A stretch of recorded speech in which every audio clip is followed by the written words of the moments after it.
Hello everyone. In this video, I am going to go over the key things you need for the end of the year account maintenance.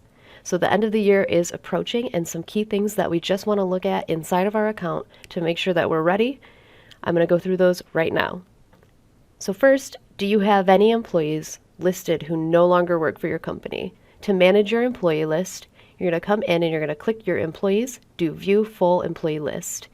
In your list, you'll notice all the way over here is a red X. If there's anybody on your list that no longer needs to be here, go ahead and click the red X and confirm your delete. If you're getting ready to bring seasonal employees back into your account, go ahead and click the Restore Employees. And inside of here, we can scroll on over and just simply restore any employees that we need to bring back into our active list. Next, let's go ahead and ask ourselves if we downloaded any of our paid time off balance reports. To get this balance report, we're going to come to our PTO icon, and we can come to PTO Renewal. In here, we can go ahead and click Export PTO Balances and hit our export.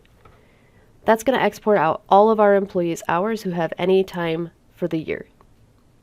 If you would like more individualized reports, you can come to Current PTO and Requests, and you can select a specific employee, and you can Excel export their details through this screen as well. Now that we've downloaded our PTO reports, let's go ahead and download our time card report for 2023. And in custom date range, you can do up to 1 year at a time. So you're just going to put in the year of 2023, and it'll calculate your time cards. And then once all of your time cards are here, you can go ahead and download these.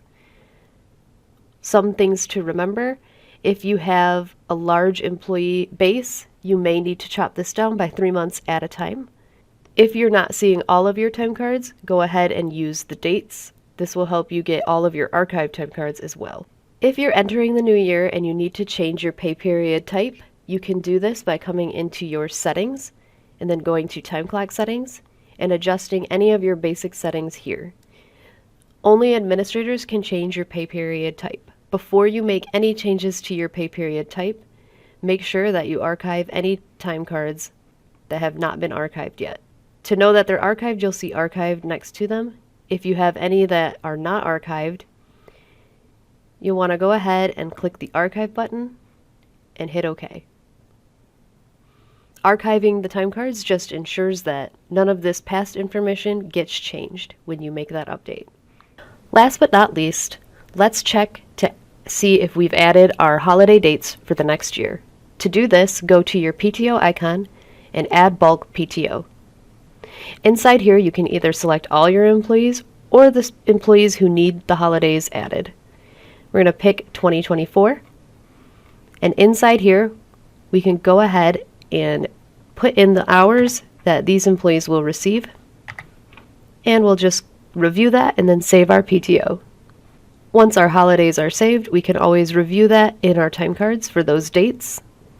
So we can see that my employees have bulk added PTO. And that's it. Those are the key things you will want to do to get your account ready for the new year. If you have any questions, you can live chat with us or email us at support@ontheclock.com.